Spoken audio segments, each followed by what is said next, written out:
This week for episode 116, we catch up with Star-Lord and the gang as we watch Guardians of the Galaxy Volume 3. We give our take on that really fun new Star Wars Visions Season 2, and we bring you some of the latest and greatest MCU, DC, and other pop culture news. Welcome to the Infinite Taylorverse.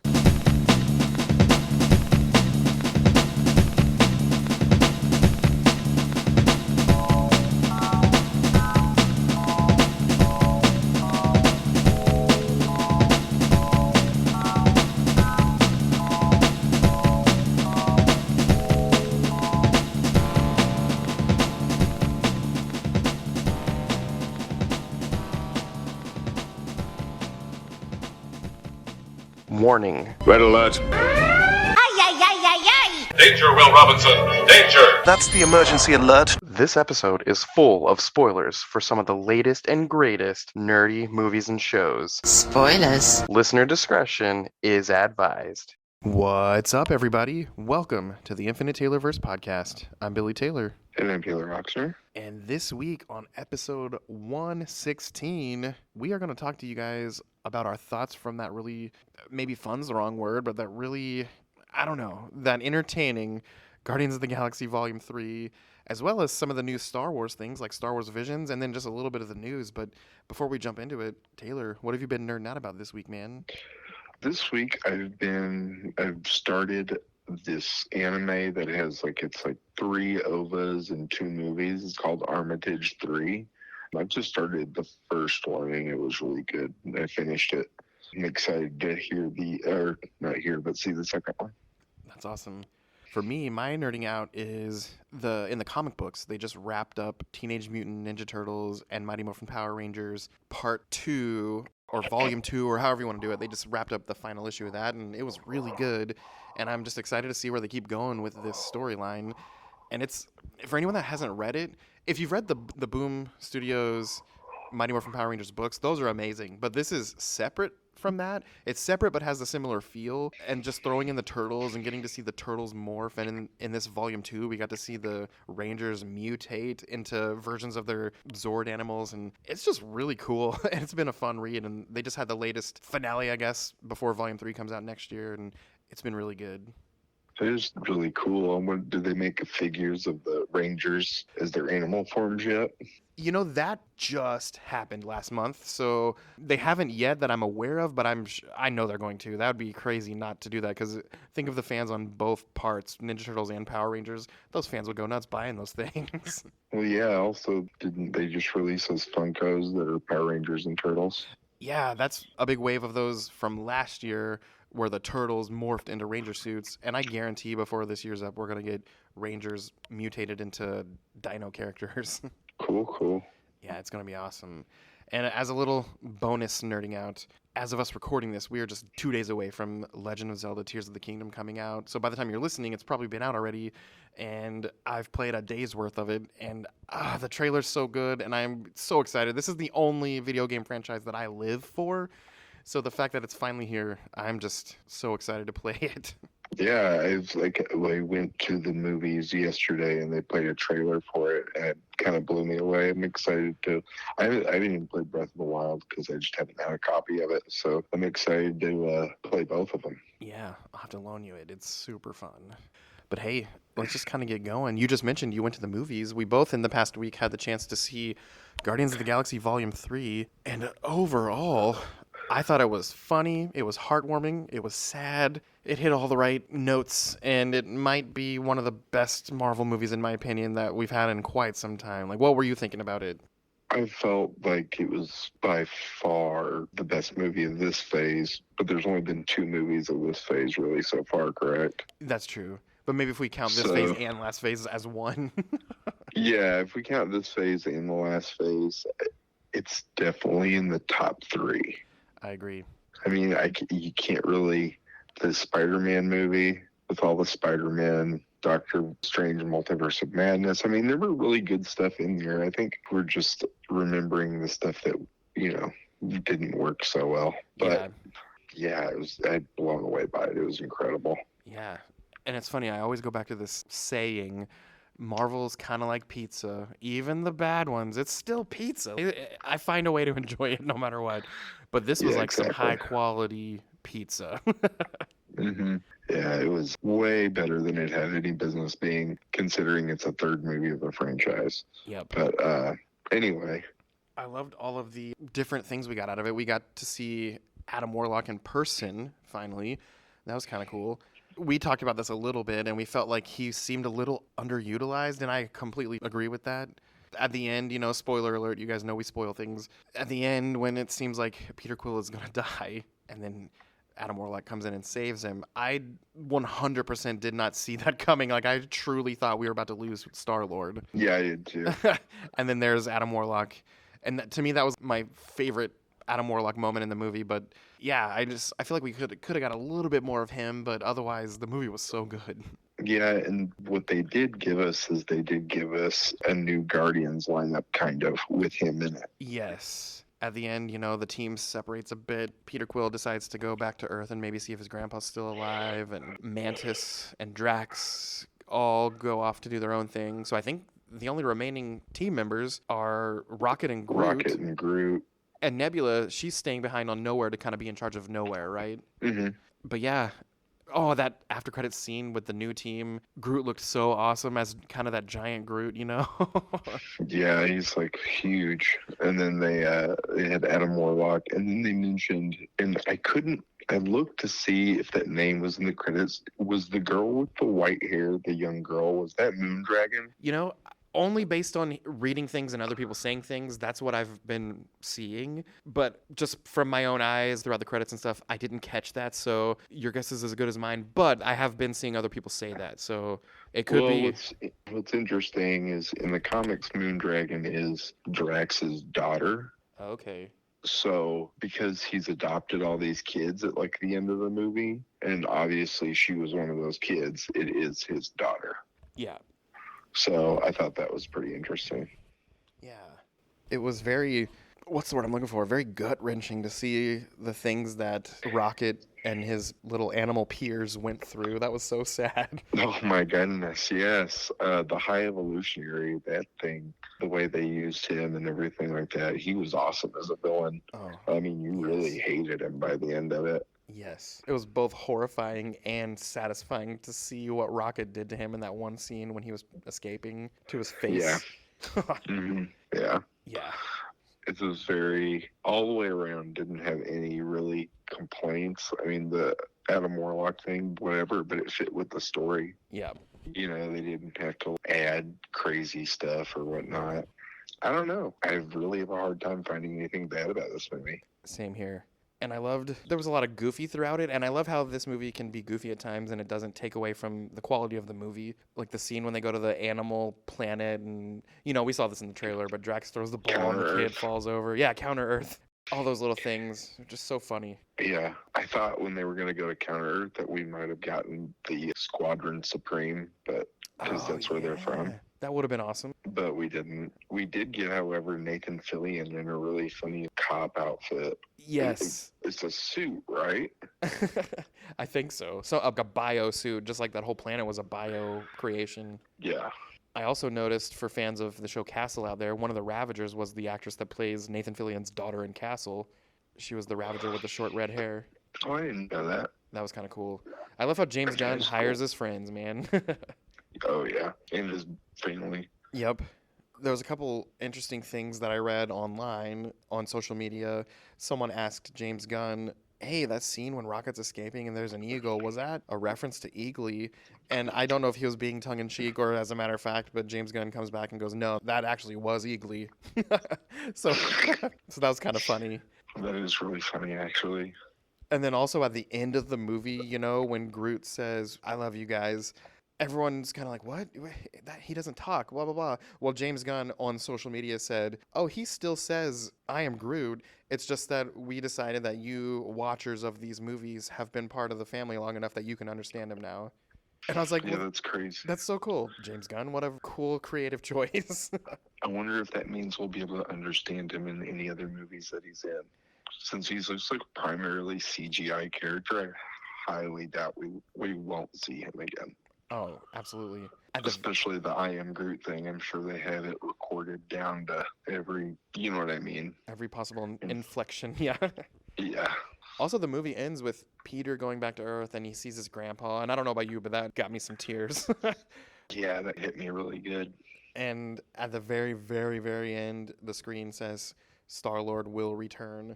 So who knows where we'll see him again. Did you see that it said the legendary Star-Lord will return?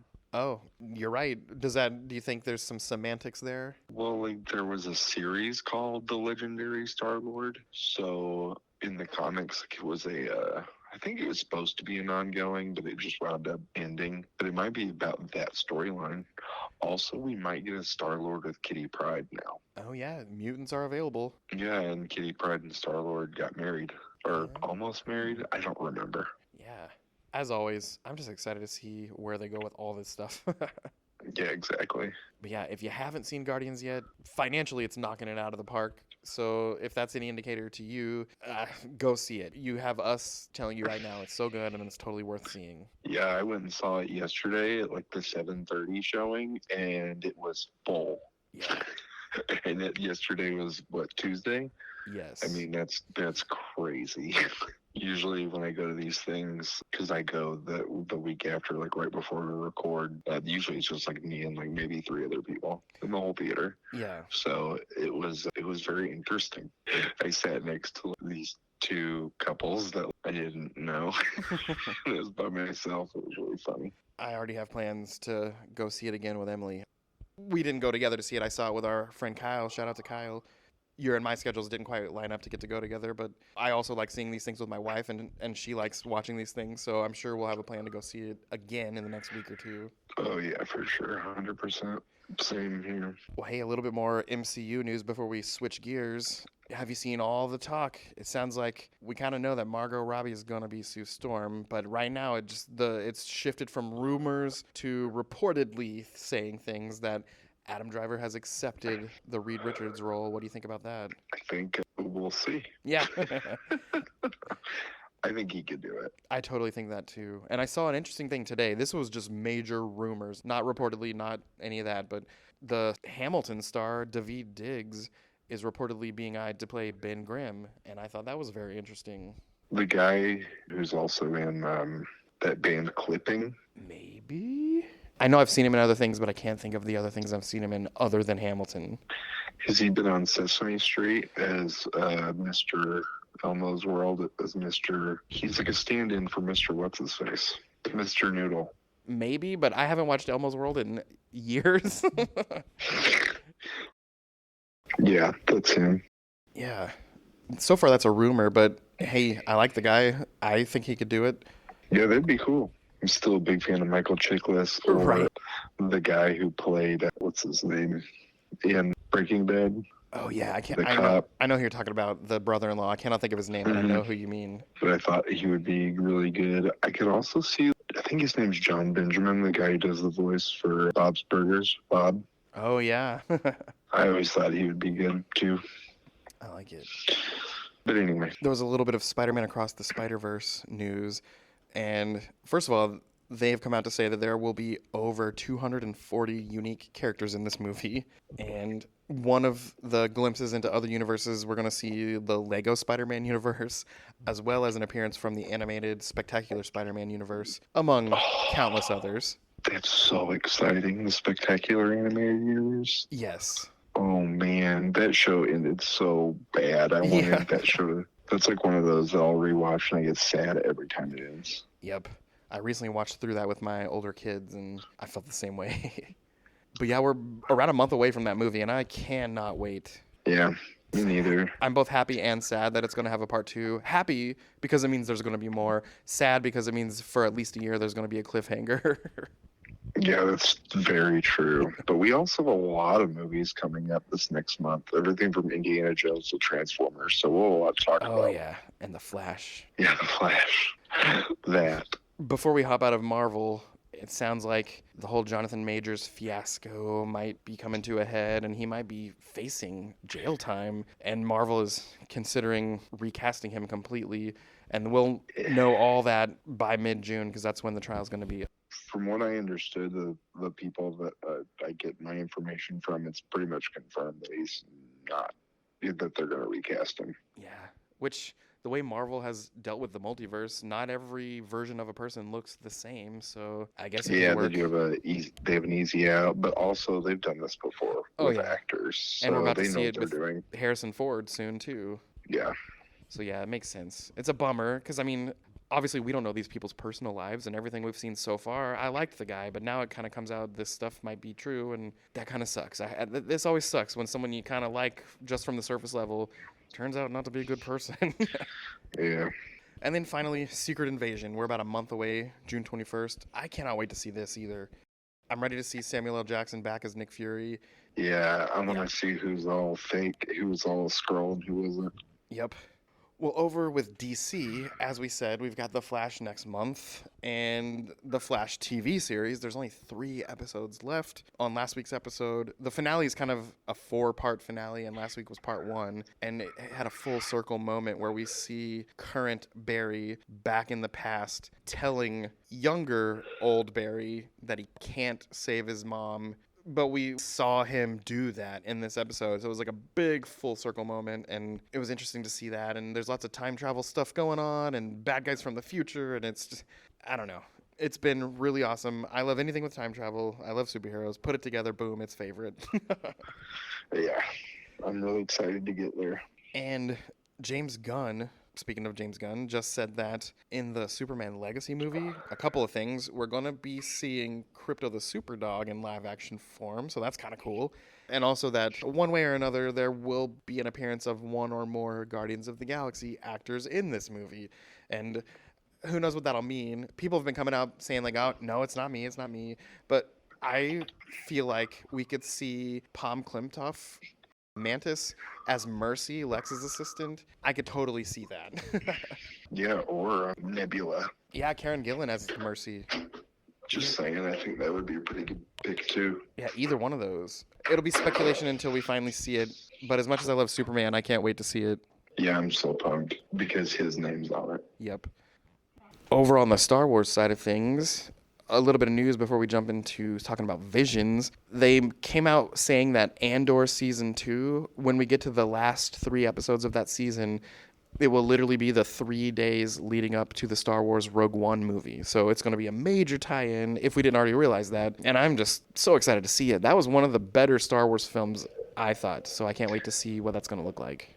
Yeah, also, does that mean it's the end of Andor? I mean, we all knew it had an ending, but... Yeah, Andor's, from the get-go, their plan was just only 2 seasons to lead into the Rogue One movie. And back a year ago, it sounded like it was going to be like the year before Rogue One, but they just said the final 3 episodes will literally be the 3 days leading up to the beginning of that movie. So it's going to be right there, ready to jump into that movie. Yeah, it's super exciting. That makes me excited to watch Andor. Yeah. For this next season, just because also like it wound up being such a good show once I got into it. Same here. So I'm really excited about that. Yep. Definite slow burn, but once you get towards the end of that season, it was super good. Yeah, like way good. But also last week on May the 4th, Star Wars Visions came out, and we both have had a chance to watch through them. Overall, just like last year, it was pretty good. It's kind of like if, Star Wars took an Elseworlds twist and made a few of their own standalone things that aren't canon. It's like an anthology cartoon, Yeah. In the vein of Batman, Gotham Knight, Halo Legends, the Animatrix, which I believe is the first one of those, if I remember correctly. Yeah. And then Love War and Robots, or Love and Robots, I think is what it's called. But yeah, if you like those types of shows, these are for you for sure. Yeah, and last year, the Ronin episode was my standout episode. It was so good. And this year, for me, the one called The Pit, where the people were being enslaved to mine kyber crystals. The Empire had them enslaved, and the guy escapes and runs to the city, and he's screaming, "They have us in this pit, and we need saved, blah, blah, blah. It's been us mining this stuff, not the Empire. We need your help." No one believes him. The Empire catches him. They kill him. And the people in the pit start all at once chanting, "Follow the light, follow the light." And it was just like, to me, it was so touching. And then the people marched out to where the pit was and overtook the Empire. And I don't know, that was a good one to me. The one where the girl had to leave to become a Jedi. Oh yeah, was it kind of the style looked kind of like Star Wars Rebels? Yeah, a little bit. That one to me was my favorite. That was a good one That too. just that moment when the other people that she had gotten out of the place with her basically had to say goodbye, and they understood. That touched me. Yep, it was super good. But yeah, that's about it with Star Wars. I know there's a little bit of other stuff in the news. Speaking of, the Flash and everything, knowing that Michael Keaton's coming back, well, speaking of a Michael Keaton nostalgic resurgence, they finally put a release date for Beetlejuice 2, and that movie is going to be released September 6, 2024. And the original cast, the people that are still alive, the characters that are still alive, are back. And Lydia Dietz's daughter is going to be the main focus, the main character alongside Beetlejuice, and she's going to be played by Jenna Ortega. So the whole thing sounds awesome already. Yeah, and if they use anything from the script that they were going to use the second one, I think it'll be really fun. Yeah. And for anyone who liked that first of the new Mortal Kombat movies that came out a year or two ago, it sounds like they just hired Carl Urban to play Johnny Cage in Mortal Kombat 2. So that's kind of cool too. Yeah, I think he'll be really fun as that character. It'll be completely different than basically the opposite of the Butcher. So I'm excited to see that. Yes. And one last little thing here. It sounds like there's a big rumor that Disney Plus is about to be developing a Planet of the Apes TV series. And I don't know about you, but I really love those movies. I like the modern ones too. A lot of people don't love those, but I really enjoy them. So I don't know how the new series would be tied to that or if it even would at all, but bring on these monkeys, man. Yeah, I loved those new movies. I thought they were incredible, especially the one with Woody Harrelson. I was like, holy crap. Yep. Yeah, bring it on. I've always liked those movies since the beginning. But yeah, that's about all the news for this week. We've got some things down the pipe here that we're excited to talk about soon, and some fun cons coming up this summer. And man, like we've mentioned, movies and TV, and let's just say we're not running out of things to talk about. Yeah, no, not at all. But hey, as for us here at the Taylorverse, I've been Billy Taylor. And then Taylor Oxner. And come back next week to see what's new over here at the Infinite Taylorverse. Bye. Bye.